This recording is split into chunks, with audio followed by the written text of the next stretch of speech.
Good evening, high school football fans. This is High School Football America for September 17th, 2015.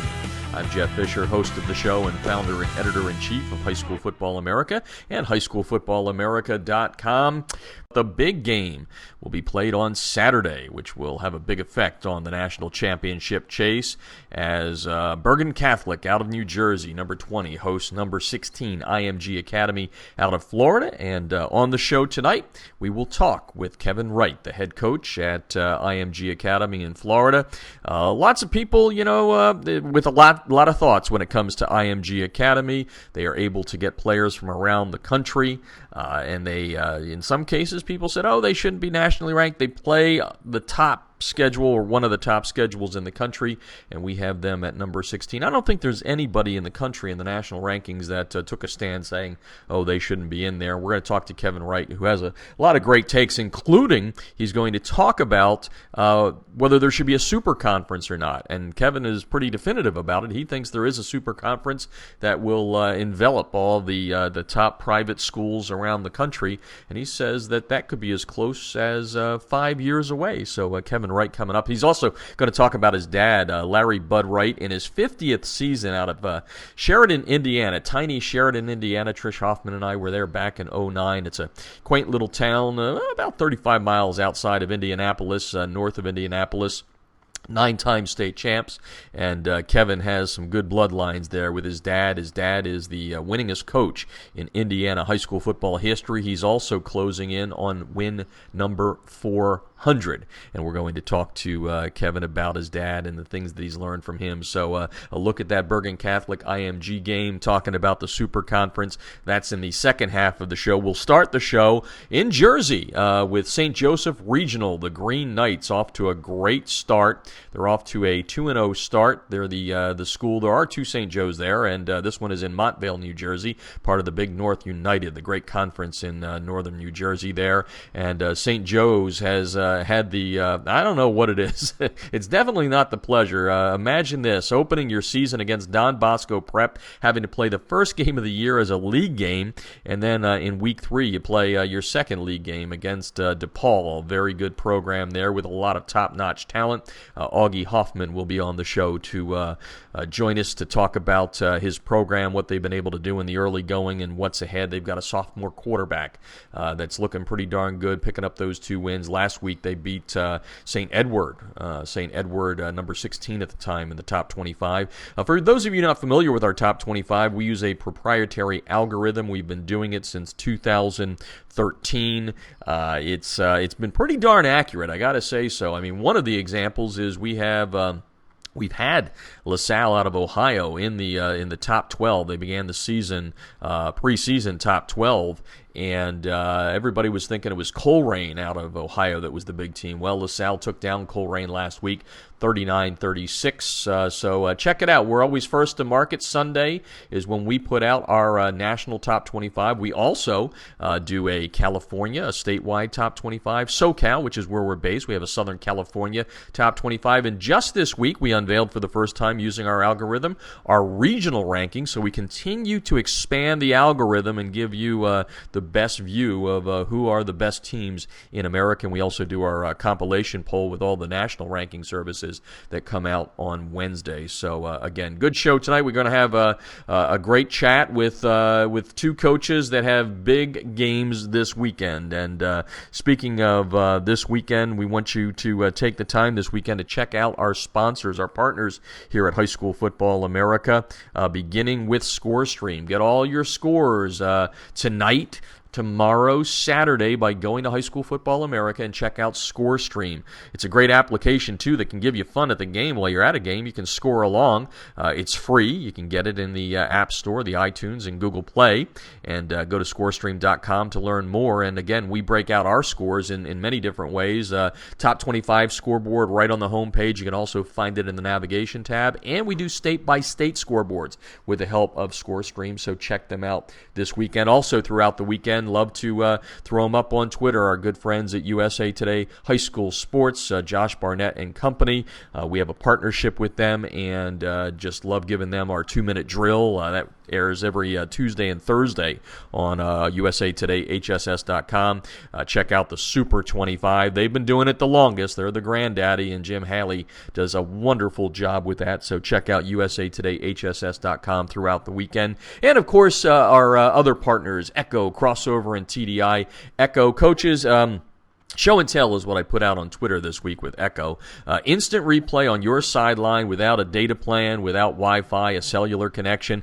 Echo created instant replay on the sideline. Believe whatever you want, but the truth is they did it. They are the leaders when it comes to instant replay on the sideline. Show and tell. Hey, kids these days, we all say that, our generation was better than this generation or whatever the case may be.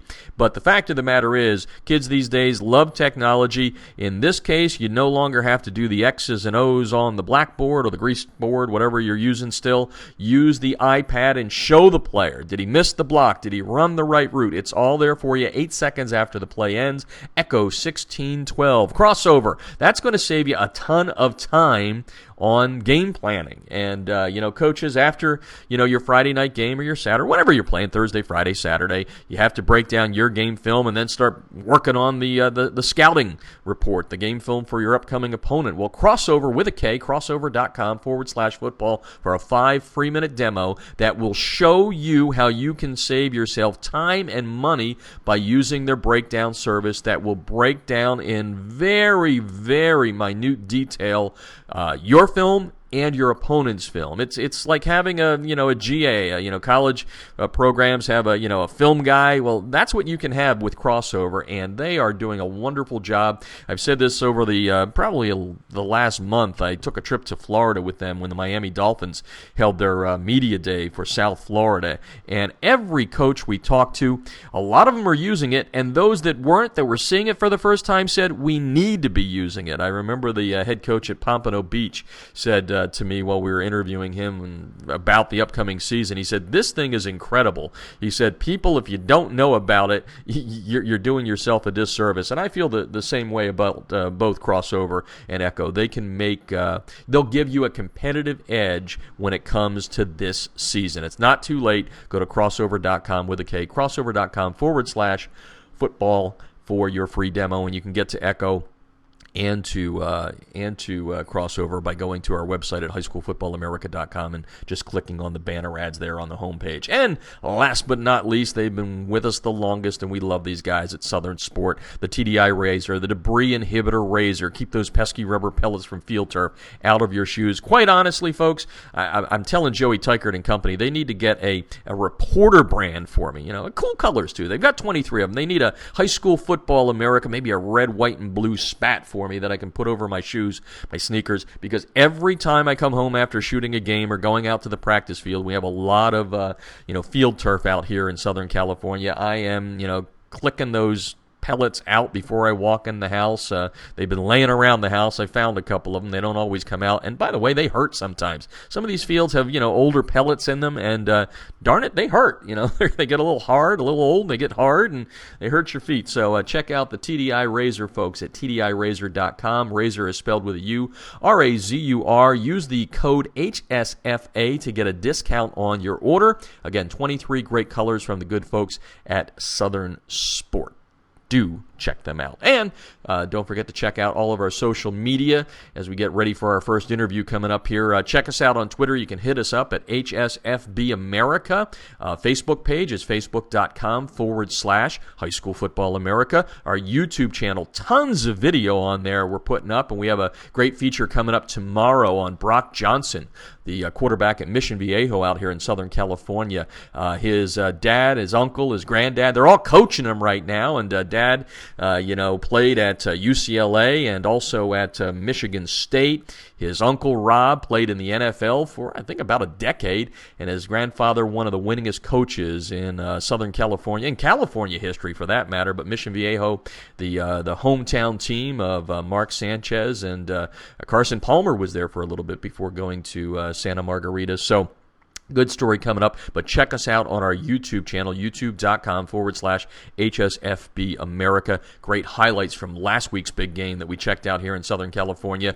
Number 3, Corona Centennial taking on Orange Lutheran from the Trinity League. 35-14, the Huskies win it, but game much closer than that. A couple of interesting things that happened in the game that could have had it be a different outcome, but check out the highlights at highschoolfootballamerica.com. All right, taking a break. When we come back, Augie Hoffman from St. Joseph in Montvale, New Jersey, St. Joseph Regional High School, the Green Knights. And a little bit later in the show, we're going to talk with Kevin Wright, the leader at IMG Academy. A lot of stuff on the show. Don't go away. Taking a break. When we come back, it's going to be Augie Hoffman in New Jersey at St. Joe's Regional. That and more. You're listening to High School Football America on the Artist First Radio Network. Instant replays on a high school football sideline? Seriously? Yes, the future is here with Echo 1612's Instant Replay Sideline System. Echo's cutting-edge technology was the first to the market 2 years ago. Echo delivers instant replay to your sideline on an iPad within seconds of a play being finished so that you can make tomorrow's coaching changes today. This NFHS-approved product may be the biggest change in high school football since the invention of the helmet. Coaches, you'll gain a competitive edge by adding Echo 1612's Instant Replay Sideline System to your coaching toolbox. How cool is this? The Echo Instant Replay Sideline System works with both your current booth and end zone cameras, plus, and this is an important point, Echo works without any cellular connection, data plans, or internet. The list of high school football programs using Echo 1612 system is growing daily, meaning your opponent may already have a game time advantage. You don't want to be left out, do you? The Echo 1612 advantage is simple. Echo plus an iPad equals instant replay on your sideline that improves your game planning. Seriously, you'll be making coaching adjustments in real time, not the day after. Except no copycats, Echo 1612 is the best on the market. Echo 1612's cutting-edge technology helps you make tomorrow's adjustments today. Learn more at echo1612.com.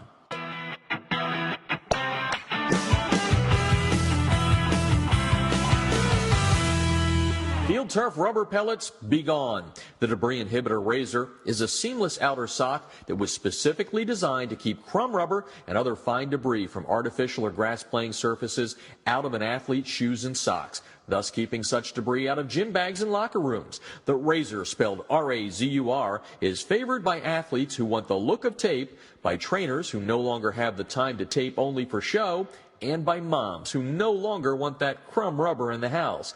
The Debris Inhibitor Razor is made in America. It's 70% nylon and 30% spandex, making it extra lightweight and very durable, and it's backed by a 1-year performance guarantee. The Debris Inhibitor Razor covers just the right amount of a player's shoe while keeping those shoelaces tight. It's fully customizable, machine washable, and more importantly, it's easy to get on and off. The Debris Inhibitor Razor comes in 23 colors, and sizes are youth, medium, large, and for that extra big foot, extra large. Founded in 2010 by former University of Mississippi All-SEC football player Carl Hoppy Langley III, Southern Sport Inc. created the Debris Inhibitor to improve athletic performance by protecting athletes, allowing them to look and feel better with technically advanced products engineered with superior fabric construction, patented design, and proven innovation. Get a discount on your order by using the High School Football America code HSFA when you order at TDIRazor.com. That's razor spelled with a U at TDIRazor.com.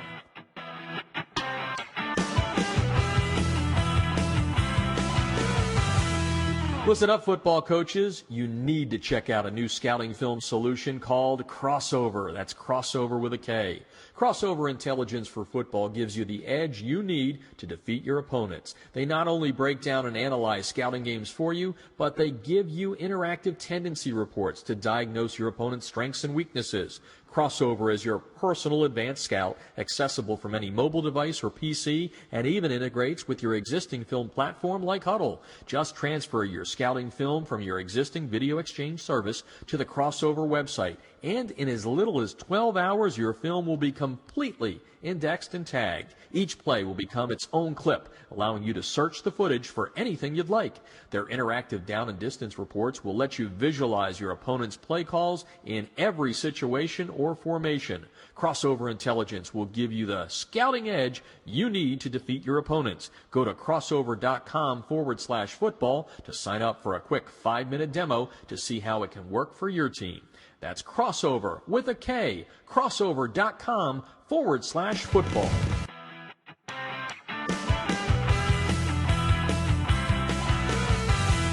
High school sports fans, check out USA Today High School Sports, America's leading platform for high school football. The Super 25 team rankings and expert American Family Insurance All-USA list have been determining the best of the best nationally and locally for more than 3 decades. Be sure to check out USA Today, HSS.com, the best in the game for everything high school football. This portion of High School Football America brought to you by USA Today. Check out the Super 25 by going to usatoday.hss.com. Well, we start the show tonight in the Garden State. We talked about it at the top of the show. St. Joseph Regional out of Montvale, New Jersey, off to a wonderful start with a meat grinder of a schedule. 2-0, they're number 15 in the High School Football America top 25 under our algorithm. And Augie Hoffman, the second-year coach, is on the line to talk about everything the Green Knights have done right and what's still ahead of them. The season's not over, as they say. Welcome to the show, Coach. Thanks a lot, Jeff. How you doing? Doing really, really well. And let's, before we dive into the season, let's kind of set things up for the listeners here. You're an alum of St. Joe's. You were handpicked by Coach Tony Karsich, a legendary coach in New Jersey, who's still the athletic director there. And let's talk about your return, because you were kind of handpicked by Coach Karsich, which brings some expectations, I guess, with it. So let's go back to getting the job and becoming the man. What are some of the things that Coach Karsich taught you that are part of your coaching skill set today? Well, I think the biggest thing that we've spoken about, and before I was even the head coach, was, not compromising the program and the kids for anything. We've always, he's always done things, you'll hear him say it often, we do things the right way here. Sometimes it's not the easy way, but it's the right way. And, that's something that I was always stuck in the back of my mind. You never want to sacrifice the program. You never want to sacrifice the kids' well-being. You always want to put them in the position to be successful. And, I've tried to do that in the last, year and a quarter here. Yeah, with a 10-3 record after 8-3 in the first year. Coach only has 338 victories all time in his 38 years. You got a ways to go. One of the funniest things that I read, though, in one of the articles, I think it was in the Star Ledger when you got the job, he said, "Well, look at Augie. He's got All-American good looks. He was an All-American student." Talk about a compliment and something you got to live up to. Do you remember that comment from him, and what'd you think when you read that? I'll tell you what sticks out the most is we had a very candid conversation. He says, if you coach for 30 years and you win 10 games every year, you still haven't called me. And I think that puts it in perspective right there. Absolutely does. Augie Hoffman on the line tonight talking St. Joseph Regional High School football. They've grown in the last 2 weeks into the national rankings in most of the national polls at this point, and you've done it with impressive wins. Don Bosco Prep, your Thanksgiving rival, moved to the first game of the season, and then St. Edward last week. Let's talk about Bosco, and I guess we got to combine that with a couple of things. So normally you play them on Thanksgiving because of your out-of-state and non-league schedules. You kind of moved it to week 1. Big North United, and you play Bosco to start. What was that like to prepare for? Well, I got to tell you, it was tough. I mean, when I said it earlier in the week, when New Jersey football is defined by Don Bosco. For what they've done in the last 10 to 12 years, they've put New Jersey on the map, and they've really had the blueprint for the national success that New Jersey is starting to garner. So opening up the season with a Big North game of that magnitude was very, very strenuous. The bigger issue was they didn't have much of a preseason. They had one preseason game coming into our game. So we didn't have a lot to go off of, especially with them having a new offensive coordinator and Mike Teal. We weren't really sure what we were going to get. Defensively, they haven't changed, so that was a little bit of a plus. But a lot of uncertainty going in as to what we were going to see week one from their offense. You walk away with a 17-7 win. Again, for people that don't know New Jersey football, and I told you before, I grew up in Pennsylvania. I get, Turkey Day football, Thanksgiving rivalries and all that. It's great, and Jersey has so many of them. Did it feel any different playing week one versus on Thanksgiving? It did in a sense because a lot of times, and if you understand New Jersey football, that ninth game doesn't mean anything. It's more of a bragging right type of thing. And for previous years, us being in Group 3, we weren't going to see Bosco in the playoffs, so it was just another season game that was getting us ready for a state championship at the time. Now, moving up to Group 4 and playing them week one, it had much greater ramifications, PowerPoint rankings, state rankings, where we could potentially end up in the playoffs. So it had a lot more riding on it than just the bragging right factor. Yeah, sure. And no cupcake to start there. Augie Hoffman on the line tonight. St. Joe's Regional, the Green Knights, and we'll talk about the big win over St. Ed's in a second. But you talked about going into the Bosco game. There were a lot of unknowns. You kind of had an unknown. You've got a sophomore quarterback in Nick Patty, and we're going to talk about some of the rest of the kids. But let's talk about being the coach of a sophomore quarterback with a schedule that you guys have and an opening the way you did. Tell me a little bit about Nick's progression through the first couple of weeks. Nick's a very heady kid. He's very bright. We saw him get better every week throughout the preseason, which was very encouraging to us. We have not been in this situation. We've been in this situation before. We started Spencer Allcamp, who graduated in 2000. His last season was 2013. He started as a sophomore for us, so we're not unfamiliar with playing a young guy.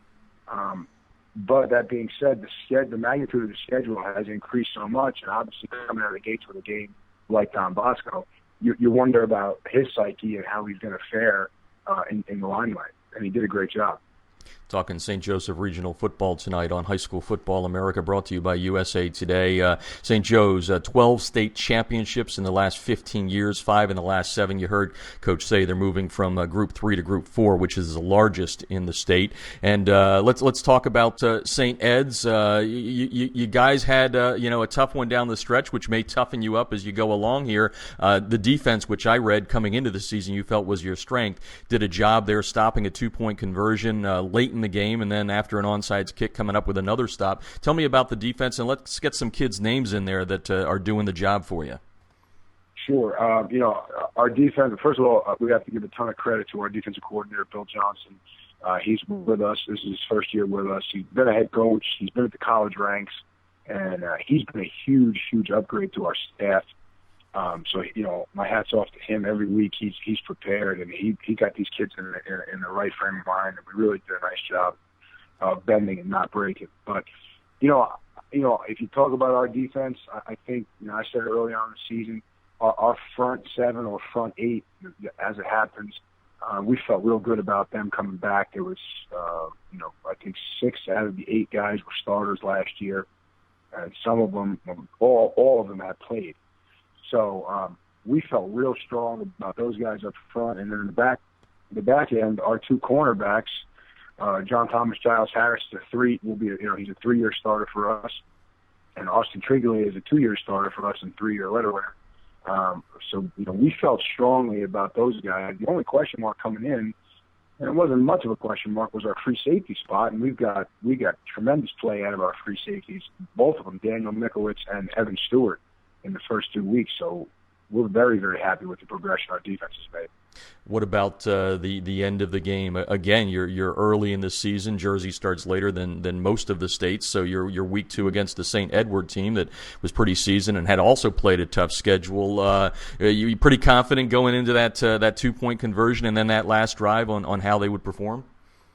Well, I think if you would have asked me to bet the house on who was getting the football, I would tell you Cole Guest, their tailback. He's a special kid, and it looked like they had a little bit of an option play with him, and the quarterback ended up keeping it, and we were able to stop him on that. But our defense came up with a big stop. They didn't get very much movement on the interior. Our outside linebackers did a nice job of coming up and filling on the read play. So listen, it could have gone either way. I'm happy it went the way it did. It's just a testament to the kids. I mean, listen, the touchdown didn't mean anything, right? It was a 2-point conversion that we had to stop, and right. they did a nice job by doing that.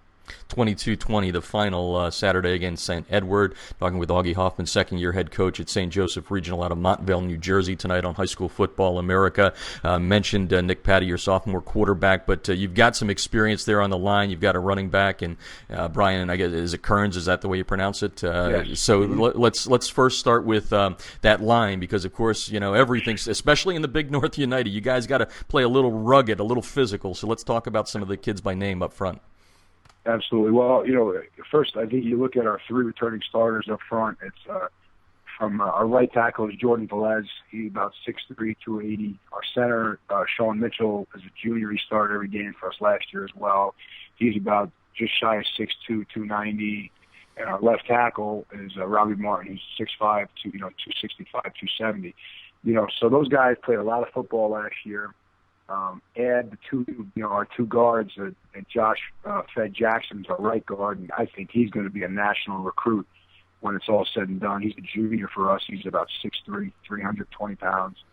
And we're starting our sophomore at left guard, and Nick Russo, who's about 6'2", 280. And he's as rugged as they come. I mean, we have a real tough group up front that is getting better every week, and allowing a kid like Brian, who's a between the tackles type of runner, to really hit it downhill. Let's talk a little bit about the skilled players. Obviously, a sophomore, you have some experience in the wideout position there that kind of makes that sophomore a junior maybe by the time the middle of the season comes. Do you have some good kids there? Well, that was kind of a question mark for us coming into the season. We lost our big play receiver last year, Lugo Azima. He's at Monmouth now. He's actually started for Monmouth this week. But we moved Austin Triglia over to play wide receiver from the he's going to start both ways for us. And Hunter Hayak, Jordan Scott, and Nick Cantone, for the most part, are all brand new kids, and they all do a great job. But they haven't played a lot of football. They're dangerous when they get out there, but a lot of the time is you don't know how a kid's going to do until he's thrown into the mix. And for the most part, they've done a really nice job. Add in our tight end Mikey Carfagno, who's a starter for us on defense last year, and he's a state caliber wrestler at 195. He's playing at about 210 right now. So we've got the ability to throw the ball around the field, which is nice. St. Joe's Regional High School Football on High School Football America tonight, 2-0, nationally ranked in I think all of the polls at this point. Wins over Don Bosco Prep, St. Edward from Ohio, and now here you are, week 3, and you're back in the league. And I think everybody knows most of the teams. The one team that everybody doesn't really know, but they're getting bigger and better in the Big North United is DePaul, and that's who you have this week. Give us a little snapshot of what you're going to face on Friday night. Well, the first thing you think about when you think of DePaul is their tailback, Kareem Walker. He's Ohio State bound. He's a big kid. He's about 6'2", 195, 200 pounds. He runs the ball hard. He's running the ball better than I've ever seen him. He's fast. He's explosive. Listen, he's going to Ohio State for a reason. So you start right there. They got a big play receiver and Hassis Dubois on the edge. He's a Virginia commit. They got a right tackle who's going to Michigan State. I mean, they have Division I talent all over the field. They're doing their D tackles is going to Penn State, so another DN's going to Nebraska. They have plenty of firepower. Yeah, and then you pretty much played a season for most schools around America in 3 weeks. After that, let's see, Eastern Christian Academy, IMG Academy, St. Joe's from PA, the 2-time defending champs. You still have Bergen Catholic, Paramus Catholic. How do you prepare teenage kids for a schedule like you guys are facing this year? Is there any magic, anything real smart you say to get them ready for it? Well, the beauty is they understand the magnitude of high school football now. So in terms of they're ready, they're mentally ready every week. The concern is the physical part of it, because they are still young kids, and how much do you want to push them? How much can they? Listen, this is an SEC schedule in the high school ranks. All the Big North plays that type of schedule. Mm-hmm. So the biggest thing is managing their bodies, making sure that they're healthy come Saturday, because if you talk to Brian Kearns, he's still sore this morning from Saturday. You know what I mean? Mm-hmm. So we got to make sure that they're healthy and playing, at 100% come game time. Augie Hoffman on the line tonight talking about New Jersey football and specifically St. Joseph Regional. He's the second-year head coach there, nationally ranked. A couple more questions before we let you go here, Coach, which is I think one of the other things I read, back in the day when you were hired a little over, it's a year and X ago, was, maybe not as much talk as some about national championships. But here you find yourselves in a bunch of polls and all that. Does that change the conversation at all? No, I'm a firm believer in we have to win our league, number one, and we have to win our state. And I think if you can do that with the type of football that we have up here in North Jersey, you're automatically going to be thrown into the national recognition. Makes sense. So our goal always, listen, beating St. Edward was huge. But if we were here today saying we beat St. Edward and we lost to Don Bosco week 1, it would be a real sour taste in my mouth. So we want to win the Big North United, and we want to be the number 1 team in the state of New Jersey. Augie Hoffman on the line tonight, and before we let you go here, I think the last question is, you guys do step up after being, state champs a lot. As I said at the beginning, 12, I think, in the last 15 years in Group 3. You now go to Group 4, and the question isn't about the step up. The question is about you all end up seeing each other maybe again. I mean, St. Peter's Prep is in there also, but how do you deal with that? I mean, that's a tough way to go to win a state championship. Yeah, absolutely. I mean, we talk about it all the time. It's like playing the NFC East, and if you want to win, if the Giants want to win, they got to go through Dallas, or they have to go through Washington, or whomever is at the top of the division that year. That it's no different for us. And the beauty is, the kids are all cut from the same cloth for the most part. We all know each other very well in terms of preparing for each one of the teams in the Big North. And a lot of time it's going to be a slugfest. You see very few blowouts when you're talking about the Big North United, and throw St. Peter's in the mix there as well. So listen, I said it when we moved up to Group 4. Whomever wins Group 4 non-public, there's going to be no discussion. That's the number 1 team in the state of New Jersey. Yeah, I think you're right about that. Well, Coach, we appreciate you joining us on the show here tonight and shedding some light on some of your kids and the program, and we wish you nothing but continued success throughout the rest of the year. Thanks for joining us tonight. Jeff, thanks for having me. I really appreciate it. Very welcome. Taking a break. When we come back, we're heading to Florida. Another program, a program that St. Joe's will face, IMG Academy. Kevin Wright, first year there after great work at Carmel in Indiana. That story and more when we come back. You're listening to High School Football America. Instant replays on a high school football sideline? Seriously? Yes, the future is here with Echo 1612's Instant Replay Sideline System. Echo's cutting-edge technology was the first to the market 2 years ago. Echo delivers instant replay to your sideline on an iPad within seconds of a play being finished so that you can make tomorrow's coaching changes today. This NFHS-approved product may be the biggest change in high school football since the invention of the helmet. Coaches, you'll gain a competitive edge by adding Echo 1612's Instant Replay Sideline System to your coaching toolbox. How cool is this? The Echo Instant Replay Sideline System works with both your current booth and end zone cameras, plus, and this is an important point, Echo works without any cellular connection, data plans, or internet. The list of high school football programs using Echo 1612 system is growing daily, meaning your opponent may already have a game time advantage. You don't want to be left out, do you? The Echo 1612 advantage is simple. Echo plus an iPad equals instant replay on your sideline that improves your game planning. Seriously, you'll be making coaching adjustments in real time, not the day after. Except no copycats, Echo 1612 is the best on the market. Echo 1612's cutting-edge technology helps you make tomorrow's adjustments today. Learn more at echo1612.com.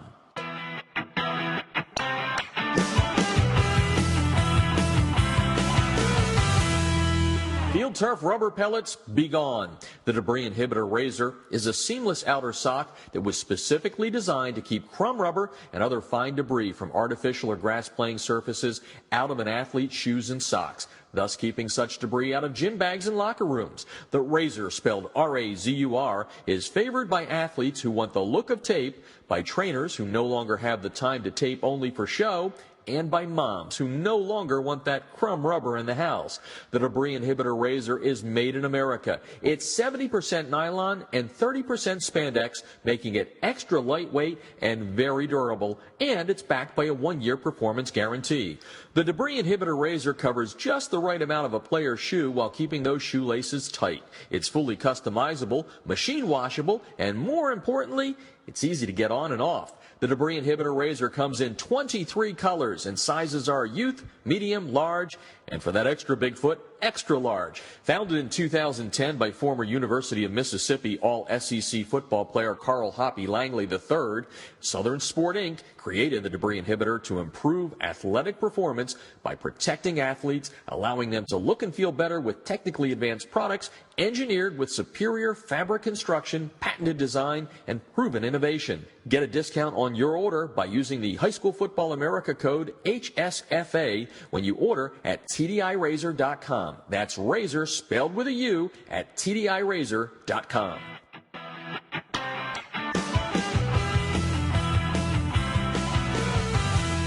Listen up, football coaches. You need to check out a new scouting film solution called Crossover. That's Crossover with a K. Crossover Intelligence for Football gives you the edge you need to defeat your opponents. They not only break down and analyze scouting games for you, but they give you interactive tendency reports to diagnose your opponent's strengths and weaknesses. Crossover is your personal advanced scout, accessible from any mobile device or PC, and even integrates with your existing film platform like Huddle. Just transfer your scouting film from your existing video exchange service to the Crossover website, and in as little as 12 hours, your film will be completely indexed and tagged. Each play will become its own clip, allowing you to search the footage for anything you'd like. Their interactive down and distance reports will let you visualize your opponent's play calls in every situation or formation. Crossover Intelligence will give you the scouting edge you need to defeat your opponents. Go to crossover.com/football to sign up for a quick 5-minute demo to see how it can work for your team. That's Crossover with a K, crossover.com/football.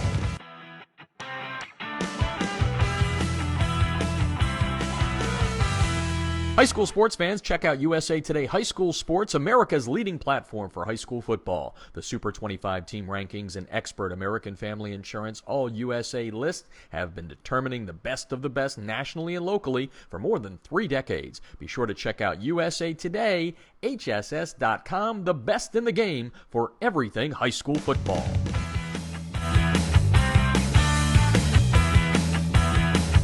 This portion of High School Football America brought to you by USA Today. Check out the Super 25 by going to USA Today High School Sports at usatodayhss.com. Well, as we said at the top of the show, there's one big matchup featuring 2 top 25, Super 25 teams this weekend, and it's in New Jersey as IMG Academy out of Florida travels to Bergen Catholic. What a matchup this is going to be. And on the line right now we have Kevin Wright, the head coach at IMG Academy, but we're going to talk more than just about IMG. We've got a young man here, his dad, the best coach in Indiana history, so we're going to talk about those bloodlines and a lot of other things. Welcome to the show, Coach. Thanks, Jeff. It is exciting to get ready to go up to Bergen and play in New Jersey and in front of what I'm sure will be a great atmosphere. So it's good to be talking to you. In 48 hours, we're going to be getting on a plane. So, well, prep time is winding down. Hostile territory. I'm a Pennsylvania guy. I know those northern New Jersey people, like, they have some pride there, so it'll be fun. Before we dive into the game itself and some of the kids, I read an interview you did with Jim Haley at USA Today back when you took the job, and I think you described IMG as unique, and obviously it is for many, many reasons, but now that you've been there for 6 months, how unique is it? Take us inside the program. How different is it to coach at an IMG versus places you've been before, like a Carmel in Indiana or Warren Central, or you've even coached at Western Kentucky, obviously? Yeah, I think that, probably the biggest difference is, at high school level is just the structure, the daily structure that the kids have, and the daily regiment that the kids have. And, our kids, we ask a lot of them. It's very college-like from the standpoint that, they get up early in the morning and, they start classes, about 7:30. They have, 3 to 4 90-minute classes every day, and then around 1:15 they come down to the stadium, and they're either going to lift or we'll go right into meetings, and 3:30 they go right from there to the practice field. We're on the practice field from 3:30 to about 5:45. They go in, got to go eat real quick, and then they got to go to study table from 7:30 to 9 o'clock, and then they go home and get some sleep. And I say home, they're in dorms. They go back to their dorm, and then a 15 to 18-year-old, they go back to their dorm and get some sleep and start it all over again. And so they're truly, I think the biggest difference is, when we're talking about preparation, we're truly, putting them in a situation where, they've got to, they've got to be able to be great time managers. They've got to be able to do it on a daily basis. And they've got to be able to do it in an environment where, you're practicing against some of the best players in the country. You've got to be on your game. And I just got out of staff meeting. We're breaking down practice tape from yesterday, and, just looking at some of our young guys, in practice and, ripping some of our older guys, and that's one, too. So, every day is a challenge for them, and but the preparation is second to none, I think, when you're talking about getting guys ready to play at the next level. Talking to Kevin Wright tonight, head coach at IMG Academy in Florida on High School Football America. Again, for those of you not familiar with Kevin, he's been at some of the top programs in Indiana, Carmel, one state title, 54-11 there. You were at Warren Central, 3 state titles there, a stop in Oklahoma at Union, a stop at Trinity in Kentucky. You've been around some good high school football programs with a lot of talent. What's it like to walk into IMG the first time and look at a room full of kids? I think at last count on USA Today composite rankings, 4 of the top 14 players in the country. What was that like for you? It's a lot more, I think, normal because, they're kids in a room. They're high school kids in a room, and we've got about 70 players, and it's like I tell them, like I told them the first day, I didn't check Rivals or Scout to see what you were ranked. I'll find out, how good a player you are when we get out, on the practice field, or we get in the weight room, we find out how hard you work, and but you do have a lot of different personalities within our team. You got different skill levels. I mean, I think everybody likes to hammer on the I want to say the top ranked guys according to different scouting services. But, we've got guys at all different levels, we really do. And we'll have guys that, we've got a receiver going to West Point. We've got a linebacker going to Brown. We've got another linebacker going to Northwestern. All those guys are, really good high school football players that, are more typical than not, here at IMG. And, so, the guys that have all the accolades, sometimes those are deserved, sometimes they're not. You really find that out over the course of the season. And, but I will say this, you don't come here unless you're highly motivated. Because you're going to be asked to do a lot of things, and I think that's where guys grow up. I mean, you have to be on time, and you don't have to be on time once a day. You got to be on time for every class. You got to be on time for weightlifting. You got to be on time for mental conditioning. You got to be on time for meetings. You got to be on time for practice. All those little things. So, it's more than, like I tell them, it's not ability, it's accountability, and that's kind of what we preach to our guys, and I think that helps. I really do. You certainly have to get it done in the classroom and on the field at the same time. It doesn't make a difference. You mentioned you've got kind of a wide swath there, and so much has been made of your ability to have players from around the country and all that. What is the typical player? What drives a player to IMG in your estimation, and what are you trying to accomplish as you move beyond year one here? How do you find these players? What is it that you want to accomplish and tell the kids about coming to IMG? Yeah, I think two things. That's a great question. I think, you either come here, as a guy who really wants to develop his skill set, as a football player, as an athlete, because it's a one-stop shop in regards to, we have a strength and conditioning coach, head coach who has 3 or 4 other coaches when we go in the weight room. We've got specialists in nutrition. Eventually we have a mental conditioning coach. So just developing yourself, if you're not where you want to be, in regards to, the process of being a high school football player. So, I would say half of our guys are here because they're not where they want to be yet, but they want to be in an environment that's going to give them the best opportunity to get there.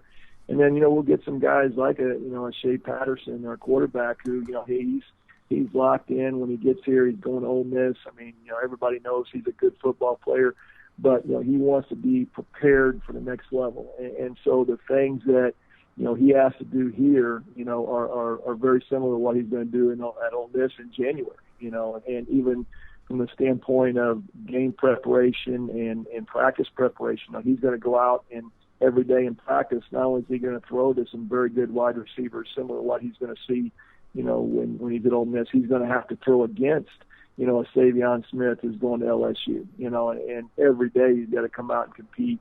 And then he's going to have to, like this weekend, I mean, how many kids are, got to get on an airplane? We're going to leave school Friday morning at 6:30, go to the airport, fly out, stay in a hotel room, prepare yourself that way and get up early on a Saturday morning and go out and play a very good football team. And as you point out, a hostile environment. So, you've got, I think, really two types of kids, the kids that are really trying to develop themselves who aren't quite there yet, and they're just trying to develop themselves into becoming the best player they can be. And then we have some other guys who come here who, have been very polished, and they're just trying to develop themselves so that they're as ready as they can be when they get on the college campus, either in January or, next fall. Talking with Kevin Wright tonight on High School Football America, brought to you by USA Today High School Sports. Learn more at usatodayhss.com. Coach, you mentioned you were at Western Kentucky. How much does that help you, that college experience? Because, like you said, this is a prep school. There's no doubt about it. You're getting kids ready for the next level. How much of that has helped you at IMG? Tremendous. I mean, I think that experience, was vital in my development, as a coach. I mean, you mentioned I've been fortunate. I grew up in a football family. Dad's been coaching for 50 years and had the opportunity to coach. I love high school football. I mean, that's, my path maybe is a little bit unusual in regards to, you mentioned going to Oklahoma, going and coaching in Kentucky, coaching a different program, a couple higher level programs in Indiana. But, those are draws. I wanted those challenges, wanted those experiences. And, those are things that, help me. But, when you get to college, you see things in a whole different light. You're dealing with players, high caliber players, you're dealing with high caliber opponents, the coaching's better. The preparation's better. And, I kind of laugh now. I mean, my first game, coaching in college was at the Swamp. We played Florida, Tim Tebow's first game. And, we went through 3 quarterbacks the first half, so, I felt pretty good. The first play, we play action and caught him, for about a 42-yard catch. And then we went all the way down the field, got to the 3-yard line and got stuffed on 4th and 1. And, I look back now, I'm like, shoot, I should have called timeout and, kicked a field goal and took a picture because we would have been ahead 3-0 in Florida, But, those are all, tremendous experiences. We played Alabama, and Coach Saban was there, and went to Virginia Tech, and, you got to play in that environment. And, so, those are all, I think, preparation have helped me in preparing for a situation like this because, very similar. We're a college preparatory school.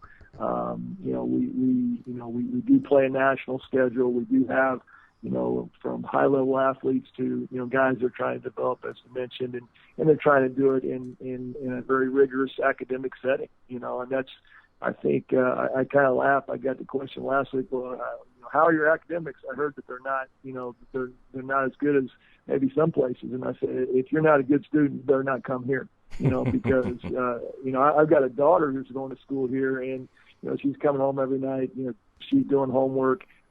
she loves it. I mean, she's a coach's kid. She loves the fact that she gets up, in the morning, goes to the gym and plays basketball. Then she's got to go focus on the academic piece. And so, but all that is, that's part of the college experience. And so, that's something that if I had not had that experience, it would be, it'd be tougher walking into IMG, no doubt. Sure. Kevin Wright on the line tonight, head coach at IMG Academy in Florida.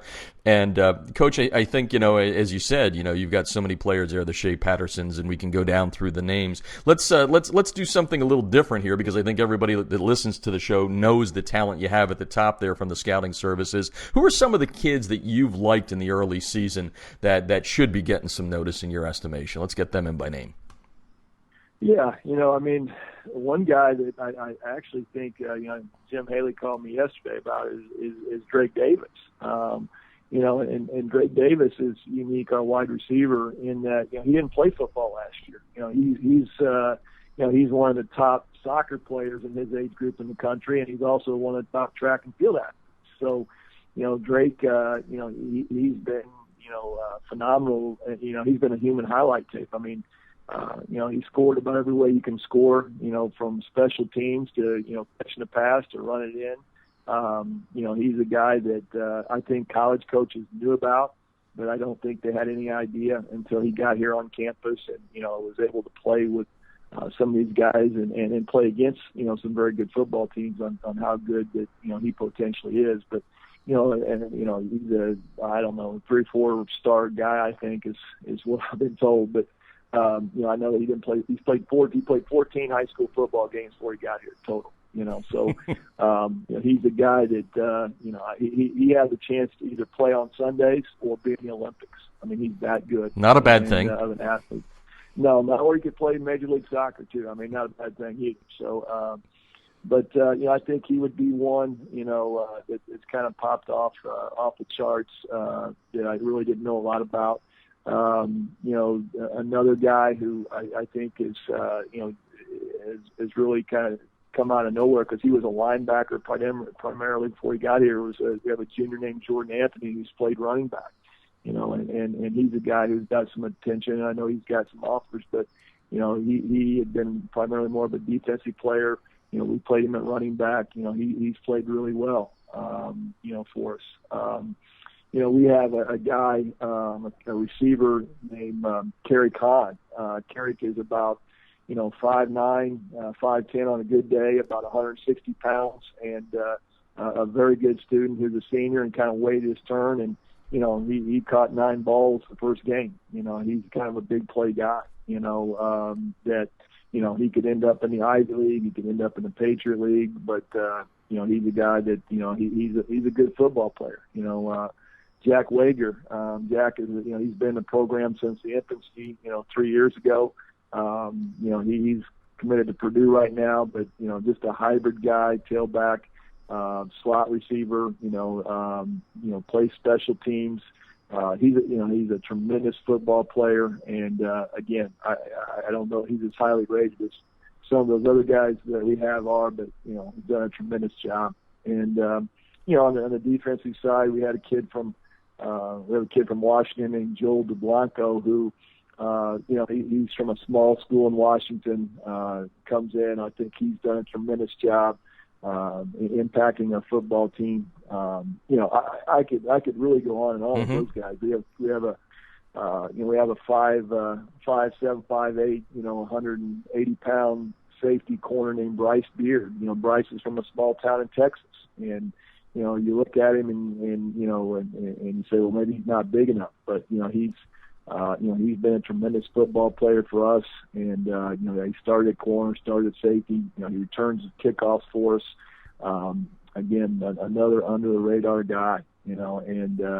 So we have a lot of guys and that you're going to know their names, but there's just as many guys that you're going to you'll see them on game day, and you'll have to go to the program to find out now who is that guy. That's those are the success stories. That those are guys that I feel really good about, because I do think that the guys that have developed as they've gone. I mentioned Jack Wager being in the program.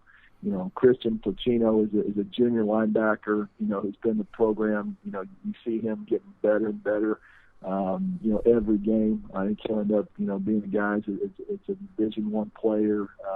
Brennan Planner, the linebacker, again, maybe a little undersized. He's 6'2", 210, but he's a guy that's been here, played, and he shows up on game day. You know who number 40 is. He's one of our captains. So, you've got, again, I could go on and on on the guys that maybe you haven't heard of, but that's I think is the misconception is that we roll out, whatever you said, 16, 17, of the top guys in the 100, which we've got guys like that, but we've also got a lot of guys who I think that are self-made men that you're going to see playing on Saturday, and it wouldn't even surprise me a couple of those guys that you don't eventually see.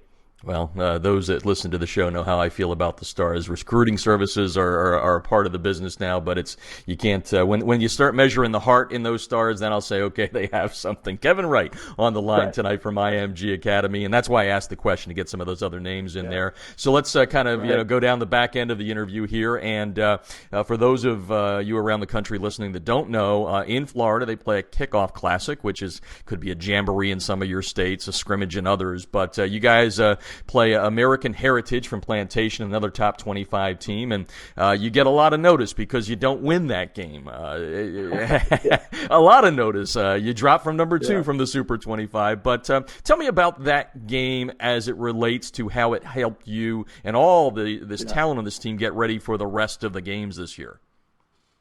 Right. I mean, that's a great point. I kind of laughed and shake my head because that. Evidently we dropped after a preseason loss. Good thing they don't do that in the NFL, right? Yeah, exactly. People be in trouble. But I think that when we go to schedule, I mean, we're looking to schedule the best teams in the country, and American Heritage Plantation is they are one of the top teams in the country. There's no doubt about it. I mean, and if you look at their roster, I mean, they man for man, they match up against us about as well from a physical standpoint as any football team that that's on our schedule. I mean, they're loaded, and our guys, I think we'd had 3 weeks together when you play. Again, you're right, it's a preseason game, and some states it's a scrimmage. In Florida, some schools play a scrimmage like environment, but we played it like a regular game, and it was a very, very physical game, a situation where, we dropped in all the polls, but, unless you watch the game, we scored on the last play to win it, and, we had a flag on the other sideline that nobody saw that, that they called the play back, and then we threw an interception, and on the last, an untimed down on the last play with no time remaining, and they ran it back, so it's a 19-7 game, I guess, and so we're not near as good as what people thought we were, I guess perception-wise. But so if they don't drop if you don't get a penalty, you win the game. I don't know, maybe we are as good in people's eyes, but with our guys, it's like I told them. I mean, every chance out that we get to compete, we're going to measure ourselves from that, and we're going to get better. And that was a great opportunity for us to measure ourselves against a opponent and a very well coached. Coach Ron does a tremendous job. There's a reason they're back-to-back state champs in Florida. I mean, football is pretty good in the state of Florida, and you just don't roll guys out there and win unless you're a very good program, good team. So, I think that we looked at the tape. Guys got an opportunity to see what we needed to work on. Coach had an opportunity to see. You get to see guys under the lights for the first time. All those things are very typical, and the reason why you have those games and those scrimmages prior to the start of the season, and just build on those things. But if nothing else, we always talk about the most, really the most progress you normally see is between the first time you play on a Friday night and the next time you play. And so I felt like that was the case. We came back against Miramar. And played them on ESPN and played really well, and went to DeSoto and played well 2 weeks ago, and then Cocoa was another top 25 team. So I mean we're playing a tough schedule, and I don't think that anybody should measure somebody on one time out, and if they did that, Ohio State would be less one national championship right from last year. So I think that the key to your program and your team is, do you get better every single week? And that's been our focus, is getting better every single week. And in our situation, we don't play for a state championship, so we talk about 10 one-week seasons. So every week for us is similar to maybe a bowl situation. We're preparing and trying to win the football game, and that's just a great way for us, like I said, to measure ourselves against a very good football team. Yeah, and folks, you're not losing your mind here. If you look at the national rankings, IMG is still undefeated. That game, the Kickoff Classic, does not count in Florida. Just so everybody knows, they don't think that I'm lying here of the outcome. Yeah. But let's wrap up, and then we'll talk about Dad. So what's it like? And I don't know if you've started, kind of hooking up for 2016 schedule or not. You talked about this year's. We know what it is, but when IMG calls, what's the response on the other end? You got no? What do you think? I mean, what's the response when it comes time to try and schedule an opponent? Yeah, it varies. I mean, it varies. I mean, people, look at us and everybody has their own opinion, and that's across the country, and some people are receptive, some people aren't. But, I don't see, I see what's going on, right, wrong, and different in the landscape of high school football. And I think it's similar to high school sports. I read something this past weekend that by 2020, 30% of all public high schools will not have sports. Wow. And so what, I think what you're seeing is that, you're seeing that, in a lot of situations, unless you're a bigger high school with a lot of resources, you're seeing kids just like they would for academic reasons. And a lot of times it's for academic and athletic reasons. The families are finding their way to, to private schools or to big schools, big public schools like, Carmel or Warren Central, where you do have resources, you do have an opportunity to excel. And so I think that we're a lot more, people are a lot more receptive, and those are usually the schools, those are the schools that we target. And, and they're, because, at the end of the day, whether you're, your IMG Academy or your Bergen Catholic or your, Bishop Gorman, you're going to draw from an area where kids, they want to come be a part of your program. Their parents want to be a part of your program because of who you are, what you do, and the development that you're going to provide them, the experience you're going to provide them. So, we look for schools like that, and sometimes they're receptive, sometimes they aren't. But the bottom line is that, for us not to play, Bishop Gorman, not to play, some of the top schools in California, De La Salle, some of those people, I think that, that says that they don't want to play us. That says more about them than it does about us, quite honestly, because I know there's schools out there looking. I mean, we went down and played DeSoto a couple of weeks ago in Texas, and we've already talked to 2 or 3 other of the higher profile schools in Texas, about possibly playing next year. So it's one of those deals where I think that the potential in 5 years is there, for a national conference. I mean, we're not the only one that struggles at times to find games. I mean, you can, whether it's St. Ed's in Ohio or it's, a Bergen Catholic or a Bishop Gorman, a lot of things are happening right now. And, a lot of private schools are getting pushed out of the state tournaments, or being forced to have their own state tournaments. And, so that the landscape is changing, like I said, right, wrong, and different. And, I think that, we're going to be part of that as we go forward. And, but I think you will probably see a national conference. You'll see more teams, and more teams already playing national schedules. You just look every week. Yeah, so, I agree with you. It's kind of what's going to happen. That's for sure. Kevin Wright on the line, IMG Academy. Now we're going to kind of step away from that, and something that you and I talked about the other day before we rolled tape here on this show, which is I'm going to brag here. I think I'm the only guy in America, and other than maybe some reporters in Indiana, that's actually been to Sheridan, Indiana, tiny little town. It's where you went to high school. That's where Dad is in his 50th year as head coach, closing in on 400 victories. Tell me how much of Dad is in you. I mean, do you ever sit there on the sideline during practice or a game and go, that's what Dad would have done, or boy, I'm acting like Dad, or is that not even in the picture? Oh, I don't know. I mean, I think the things that are taken away, and I always, and you know this. I mean, a lot of times as a coach's kid, you may take more away from your mom than your dad, because she's the one raising you. Yep. Dad's out raising everybody else's kids, a lot of times. And if you're fortunate enough to get to play for dad, and as I was, and my brothers and even my sister, he when she was in high school, he coached girls basketball. So we all got a little bit of that opportunity. But I think that, the big takeaways from him, just, being around him and ever since a little kid, I laugh. I said, because he would get in the game, he'd play Friday night.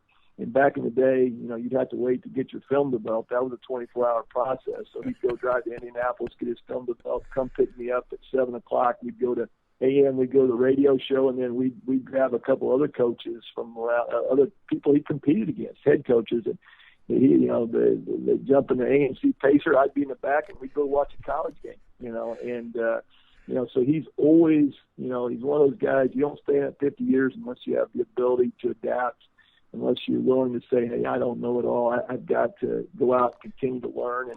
And then the other thing is you got to have the ability to relate with kids. And so those are the big takeaways.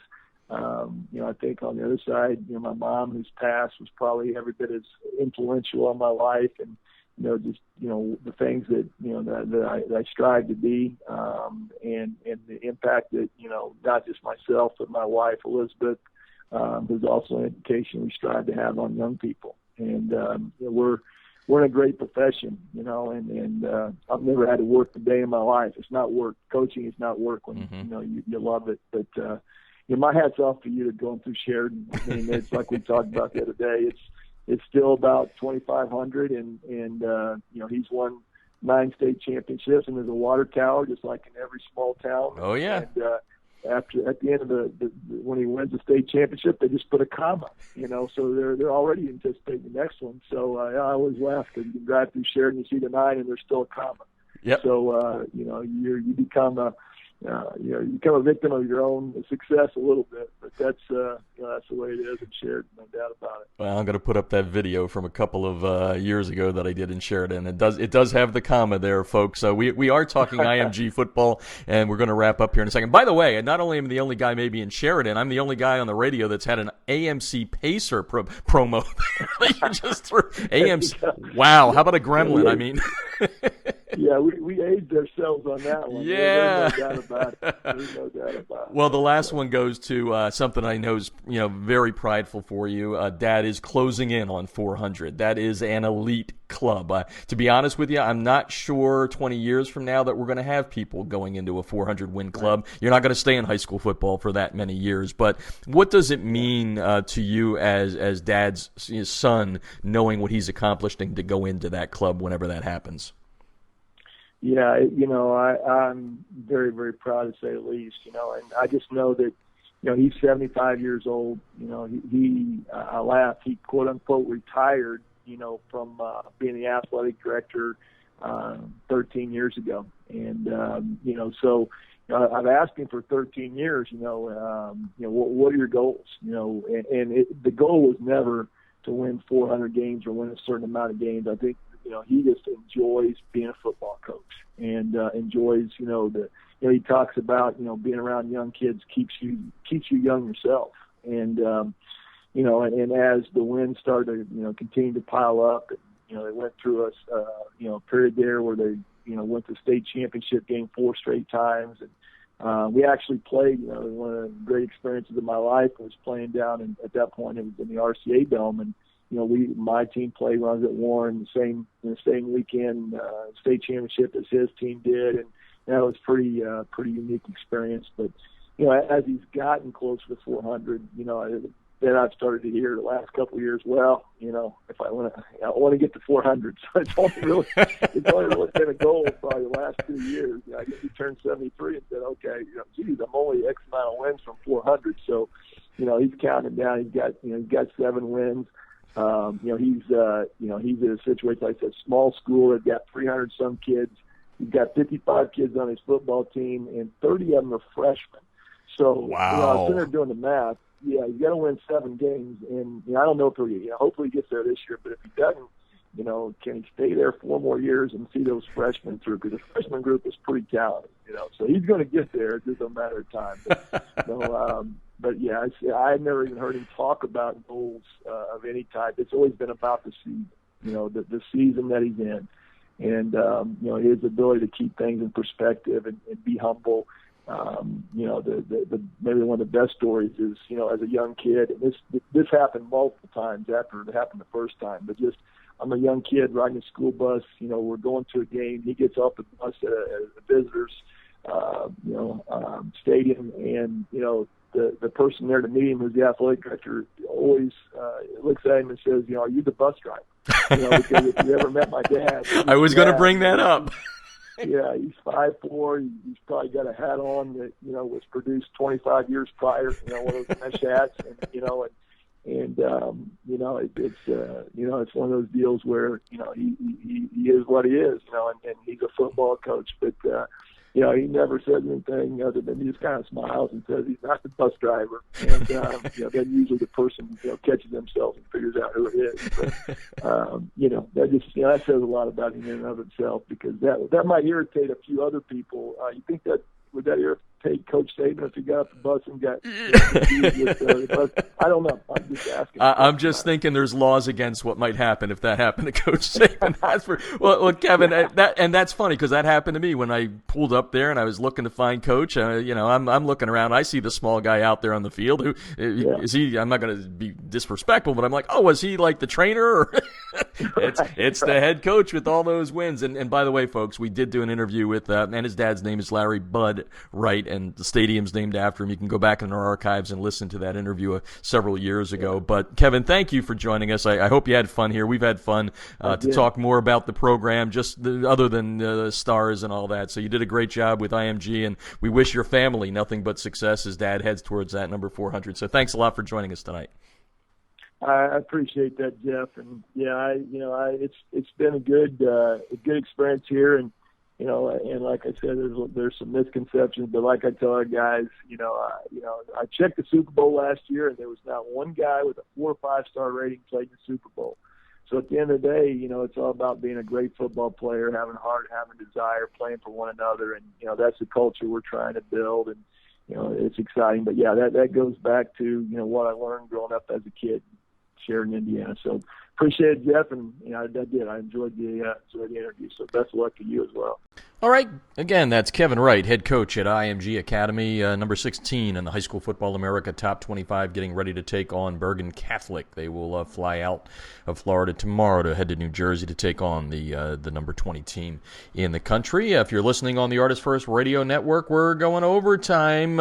Hey, we've been doing this the last couple of weeks. So much going on during the season. We expand our hour-long show to about 90 minutes. So when we come back, story that went viral earlier this week actually happened at the end of August, but you know how Twitter and Facebook goes. Out of Elgin, Illinois, St. Edward High School. They've got a brown field, yes. Boise State has its blue turf. Eastern Washington has its red turf, and there's a team in Pennsylvania, Bell Vernon High School, that has a gold turf. It's brown grass at St. Ed in Illinois there at Elgin. The reason it happened is because their landscaping company, they made a little bit of an error, got some weed killer into the fertilizer, and it's made 2/3 of the field brown. We're going to talk with Mike Rolando, the head coach at St. Edward in Elgin, Illinois. When we come back, there's a way to help. They're trying to raise some funds there as they as they try to get the grass to grow. Tough time to do that in the middle of September. We'll have that story when we come back. You're listening to High School Football America. Instant replays on a high school football sideline? Seriously?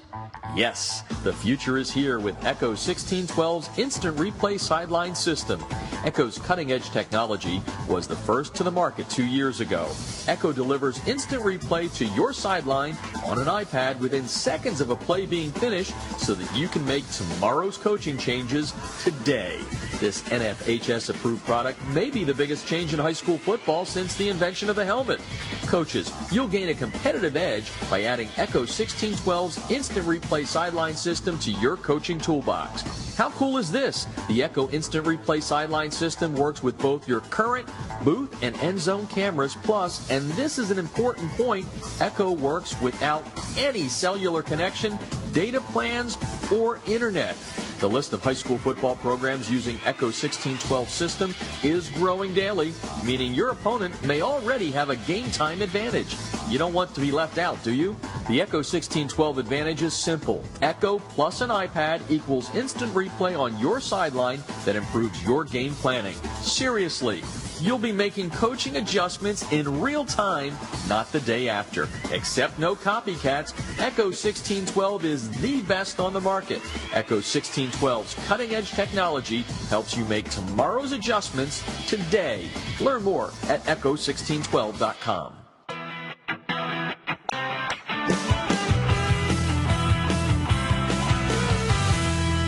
Field turf rubber pellets, be gone. The debris inhibitor razor is a seamless outer sock that was specifically designed to keep crumb rubber and other fine debris from artificial or grass playing surfaces out of an athlete's shoes and socks, thus keeping such debris out of gym bags and locker rooms. The razor, spelled R-A-Z-U-R, is favored by athletes who want the look of tape, by trainers who no longer have the time to tape only for show, and by moms who no longer want that crumb rubber in the house. The debris inhibitor razor is made in America. It's 70% nylon and 30% spandex, making it extra lightweight and very durable, and it's backed by a 1-year performance guarantee. The debris inhibitor razor covers just the right amount of a player's shoe while keeping those shoelaces tight.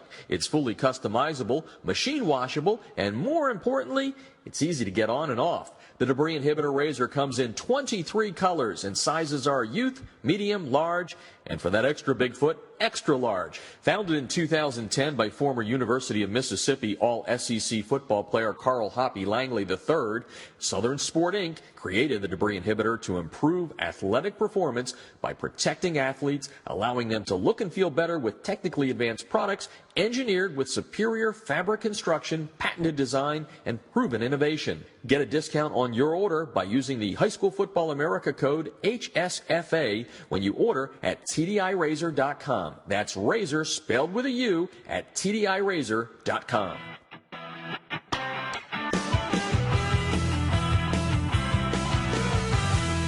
Listen up, football coaches. You need to check out a new scouting film solution called Crossover. That's Crossover with a K. Crossover Intelligence for Football gives you the edge you need to defeat your opponents. They not only break down and analyze scouting games for you, but they give you interactive tendency reports to diagnose your opponent's strengths and weaknesses. Crossover is your personal advanced scout, accessible from any mobile device or PC, and even integrates with your existing film platform like Huddle. Just transfer your scouting film from your existing video exchange service to the Crossover website, and in as little as 12 hours, your film will be completely indexed and tagged. Each play will become its own clip, allowing you to search the footage for anything you'd like. Their interactive down and distance reports will let you visualize your opponent's play calls in every situation or formation. Crossover Intelligence will give you the scouting edge you need to defeat your opponents. Go to crossover.com/football to sign up for a quick 5-minute demo to see how it can work for your team. That's Crossover with a K, crossover.com/football.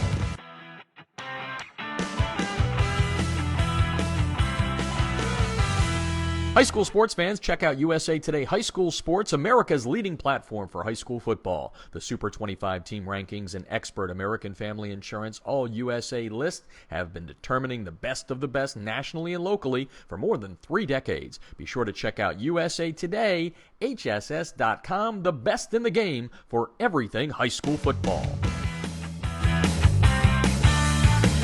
This portion of High School Football America brought to you by USA Today High School Sports. Check out the Super 25 rankings at usatodayhss.com. Well, yesterday, something went viral out of Elgin, Illinois for St. Edward, the football program there. Not the thing they wanted to have go viral. We had the story up on highschoolfootballamerica.com. An accidental treatment, I guess is the best way to put it. The company that takes care of the field there at St. Edward, instead of fertilizer, there was some weed killer in there that has killed about, I guess, 2/3 of the field. And we thought we'd bring in Coach Mike Rolando here to talk about what happened and also try and raise some funds. They have a GoFundMe page up right now, GoFundMe.com. Just search St. Edward Football Field Repair, trying to raise $10,000. And at the time we're taping this, they've already raised about $1,200. So if you can help these guys out, that would be great. But Coach is on the line right now to tell us what happened there in a gardening mishap, I guess. Right, Coach? Yeah, it was an honest mistake. Our landscaping company, had one of their employees mixing chemicals and apparently obviously put the wrong chemicals in and spread it over the field. And 3-4 days later, the field was brown. So it's funny. The helicopter drove by, a news helicopter yesterday, and really gave a good aerial view. You can tell exactly what happened and kind of took off. I've never seen that, experienced that with any type of athletic field, at any level. But, it is what it is, and mistakes happen. So we're just trying to, make the best of it at this point. Yeah, I should say so. Mike Rolando on the line tonight, head coach at St. Edward, Elgin, Illinois. If you look at the picture, it looks about 2/3 of the field. So what happens? You walk out there, you know what your football field looks like. You know we're not in November yet. what goes through your mind? You're like, you think you're dreaming? Yeah, at first, everybody's trying to place blame on, somebody or the next guy, and nobody's really taking accountability. But after 2 to 3 days, you can actually see the formation of the spreader, spreading the killer and how it would have happened. They walked the field up and down, and you can even tell exactly where they ran out, about a row or two short of the far sideline. So at that point, it was pretty obvious what happened, and the company kind of took credit for it. And at that point, there's not a whole lot you can do. You just try to make the most of the situation and go from there. Sure. And folks, if you're listening and you want to help out, St. Edward Football Field Repair is what you should search on GoFundMe.com. You can donate whatever you can and see if you can help these guys out. So you've got a game coming up Friday night, and that's a home game. So what's the situation? I guess you guys are in scramble mode right now. So what are some of the options for you? Sure. Our first option is to still play on it. Everybody's played on field with dead grass and not the most ideal situation. We actually played a game on it 2 weeks ago.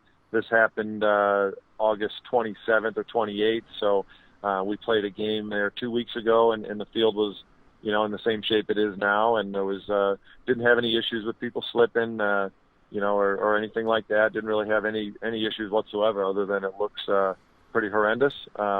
So we're going to evaluate the field again tomorrow at our walkthrough and, make sure it's playable and the kids are cutting okay on it. It's not, tearing up from under their cleats every time they make a cut. And if that's the case, hopefully we'll play on it at home. If not, we've got our athletic director kind of exhausting some other options and, seeing if there's another field we can play on or if we can play at our opponent's field. Just kind of, going down that route as well. Mike Rolando on the line tonight on High School Football America, head coach at St. Edward High School in Elgin, Illinois, dealing with a burned field. Actually, I didn't even know. Well, that's the interesting thing about the internet and news, isn't it? How it happened several weeks ago, but as of today, it's a big story. So, and let's face it, we got Boise's blue turf out there. We've got the red turf at Eastern Washington. A high school in Pennsylvania has gold now. So we'll just call yours the unique shade of brown, right? I guess that's the way to go through it. So tell me a little bit about what you're trying to do here as far as, I noticed on the GoFundMe page, maybe sod's a possibility. What are some of the options aside from just playing on the burned grass at this point? Sure. The first step, they kind of aerated and tried to reseed it. Apparently it was just a top grass or leaf killer, so it's not in the soil or in the roots. So they're trying to aerate and seed it to try to get some grass to start to come back. Obviously not the ideal time to be planting grass and get much to grow this time of year. So, we're kind of, checking our options here, and really the funding will be part of it. If we can raise a bunch of money, there's an option to sod it, but it needs to be the very thick sod to make it playable this year. If it's not playable this year, maybe we would sod it at the end of the year to try to get it to come back for next year and the spring sports and, get it ready for next year's football season. And maybe we get some some generous donations, and we can consider the field turf. You never know. That would be the pipe dream. But at this point, we're just kind of taking it week by week, and if we can raise some funds and do some turf or some sod, that would be great. If not, depending on where the finances come in, maybe we kind of regrade the field, bring in some topsoil, grade the field, and plant grass seed towards the end of the season. Let it come back, at the end in the fall and in the spring. So, really we'll kind of depend on what type of finances we have and that sort of thing, and we'll kind of explore our options there. But anything from putting seed down, if we get a couple $100 to sodding if we can get to 50 or 100,000, and upward from there. Well, let's see if we can raise some money here. Again, folks, if you're listening, you want to help out St. Edward in Elgin, Ohio. Story's gone viral. You can see it. The field is brown. Go to their GoFundMe page, search St. Edward Football Field Repair, and give what you can. And because I don't want to just make it about the sensationalism of your field, let's give a little pump in here to your team and what type of program you have this year. I noticed you're 2-1 heading into Friday night. So give the listeners around the country a little snapshot of St. Edward football. Sure. A small private school in Elgin, Illinois. We've got about 400 kids in the school, so our roster usually ranges anywhere from 22, 23 to 35 on a big year. A lot of kids playing both ways. It's my 11th year. We started the program, came in some adverse situation. We had a 26-game losing streak. Since then, we've made the playoffs 4 of the last 6 years, had a 9-0 regular season last year, finished 10-1. Started out 2-0 this year and lost a tough game to a school 4 times our size on Saturday. But we've got a rivalry game this Friday, and they're also 2-1. St. Ed's kind of breeds some hard-nosed, tough. We're not the biggest kids, and you're not going to see a bunch of 280 and 300 pounders. You're going to see your traditional old school high school football players that are hard-nosed, scrappy, and they love to play the game, and it's the reason we love high school sports and high school football. They're enjoying every minute of it. So we got some good players and some good kids, and we're excited about what they do on the field, and the young men that we produce out of our program, and focusing on discipline and respect and the grades and all the off-field things that are really what make these guys what they're going to be long term and in their life. So hopefully we're helping them turn into good, strong young men. And that's a reason why listeners should dig into their pockets there and see if they can help out. Go to their GoFundMe page at St. Edward Football Field Repair. Again, it's Elgin, Illinois. I think I may have said Ohio. There's also, as we know, a pretty good football program in Ohio by the name of St. Ed's. So if I made that mistake, my co-host here, Trish Hoffman, heard me say Illinois or Ohio instead of Illinois, so I didn't want to confuse everybody. But Coach, again, thanks for coming on the show. We hope we can help out here a little bit. We hope, we know people like to dig in and help out when things go a little wrong here. And if not, I think what you're talking about there as far as growing good men and making them ready for the future, this is one of those things that, hey, sometimes the grass is not always greener, I guess, is the line that can be used here. But thanks for joining us on the show tonight. Yeah, thank you very much. If they want to learn any more about our program, stefootball.com. A lot of information about the team and some history there if people are interested in learning a little more about the program. So thanks for the support and the coverage and everything, and we appreciate it. And, good luck to all the high school football programs that are playing this weekend. And congratulations to all of you out there that have stepped up and helped. As of about noontime Central Time, over $11,000 has been raised via the GoFundMe page, which is just absolutely incredible. Coach Rolando making the plea yesterday, putting it up. You can go to GoFundMe.com and search St. Edward Football Field Enhancement, and that's just so wonderful. They had hoped to raise 10. They've blasted by that. Now they're hoping for 20. Who knows how far it will go, but if you can help out, please go to their GoFundMe page. You can get a direct link to it by going to highschoolfootballamerica.com. We have the story up there about the brown grass, the burned grass at St. Edward High School. I want to thank Coach Rolando for joining us on the show tonight. Also, Augie Hoffman, St. Joseph Regional High School out of Montvale, New Jersey.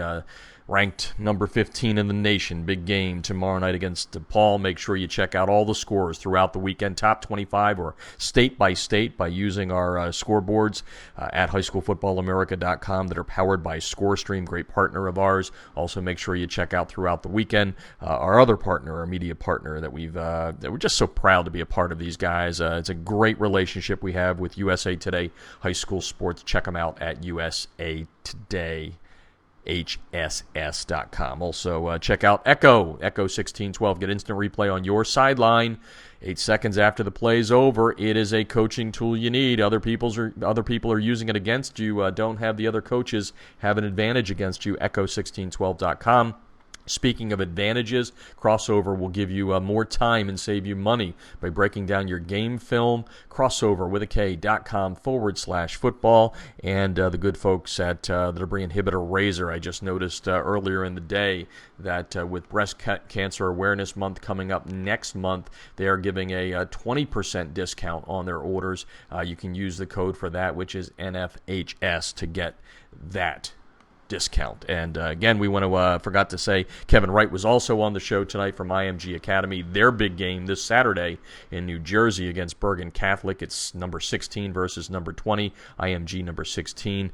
The Crusaders from BC, they are ranked number 20 in the nation. Kevin Wright, a lot of great takes. If you missed any of the show, make sure you listen in our archives at highschoolfootballamerica.com. All right, that's going to do it for this week's show. Everyone have a great weekend of high school football out there. And again, keep coming back to highschoolfootballamerica.com for all of your scores and all of your news throughout the weekend. And again, on Sunday, we're the first to go to market with the new Top 25 based upon the High School Football America algorithm. For now, this is Jeff Fisher saying good night and good sports from sunny Southern California. You've been listening to High School Football America on the Artist First Radio Network.